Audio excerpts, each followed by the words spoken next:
7. Let's go back to a story that has had quite a lot of attention this week. The result of an inquiry, an inquest that was happening in Oxford. Because if you're a parent, you will inevitably spend a lot of time worrying about your children. Are they happy? Are they healthy? Are they safe? Well, you would hope you wouldn't need to worry about safety in an NHS-run unit for the learning disabled. Yeah, tragically for Connor Sparrowhawk and his family, that was not the case. Earlier this week, that inquest that I was talking about found that neglect contributed to the teenager's death. He drowned in the bath after having an epileptic fit. We're going to be speaking to his mum, Sara, in just a moment, but first, let's have a look at a film about Connor that was made by volunteers.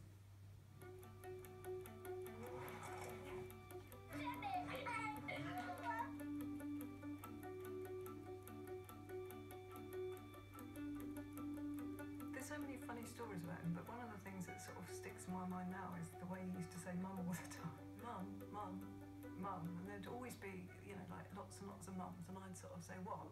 What do you want? And we'd get caught up in this where he'd just say mum, and I'd be saying, what do you want? And I finish it off by saying, do you like Laurie's mum?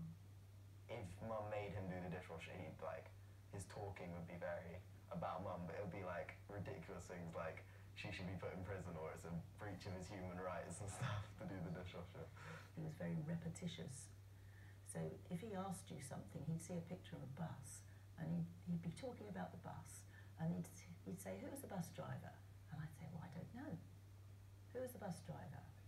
And this would go on for a while, and in the end I'd give up and I'd say, oh, it's Fred Brown. Oh, Fred.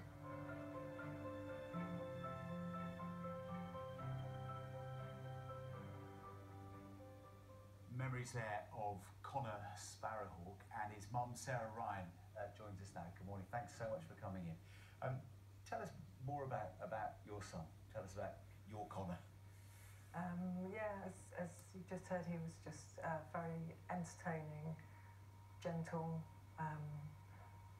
very much loved, quirky individual. He was just part of a sort of very happy, loud family, really. But he had a challenging diagnosis, didn't he? Well, yeah, I think he was diagnosed with learning disabilities, or autism, and then subsequently epilepsy. But in actual fact, he was just an unusual character, really. He was just, yeah, very interesting young man. The inquest over the last couple of weeks came to an end, and we heard more about his final moments and what happened. He drowned, and this was in an NHS unit. As far as you understand, from what you've heard of that inquest, how could that have happened?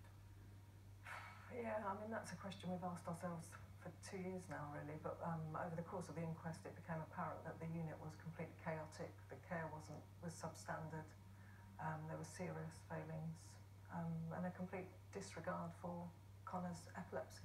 And actually, you had emailed them several weeks before he died, hadn't you? Yeah, well, yeah. Expressing concern. Yeah, no, I recognised, when I went to visit him one day, I recognised that he was having seizure activity. So I told the unit, I told the staff at the time, I phoned them later on that day. I emailed the unit manager in the evening, and we found out at the inquest that the consultant psychiatrist dismissed my concerns, and they decided he wasn't having seizure activity after all, which is completely...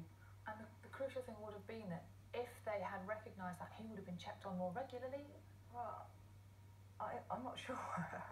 I'm not sure. They seem to sort of completely disregard the fact that he was epileptic and let him bath unsupervised anyway, so I'm not sure whether it would have made a difference or not. They just seem to not care, basically.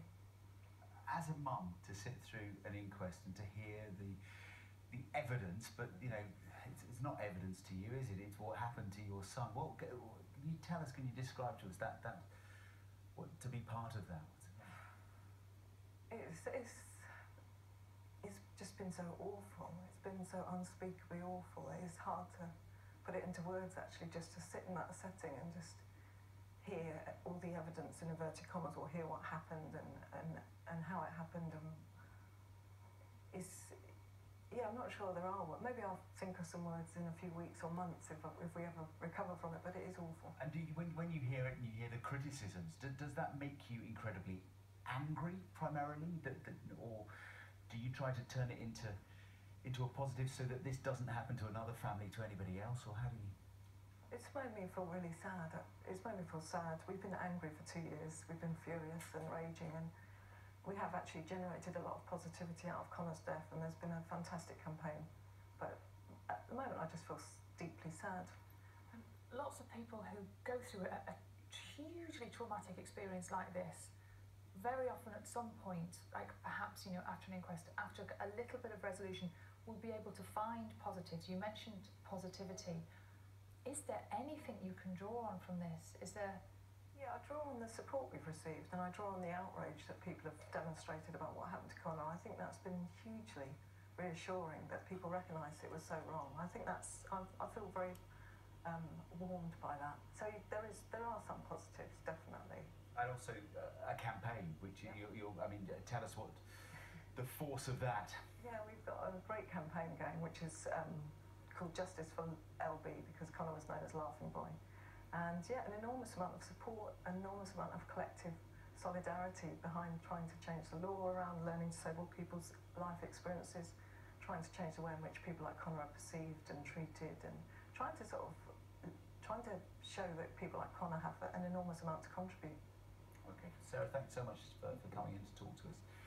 I should read you a statement that we have this morning from the Chief Executive of the Southern Health NHS Foundation Trust, which ran that unit where Connor died. She says she's deeply, deeply sorry for failing Connor in the most tragic way. Katrina Percy said also that the Trust had made many changes to the way that it provides services for people with learning difficulties. It is 18 minutes past 7. Let's go to Peter.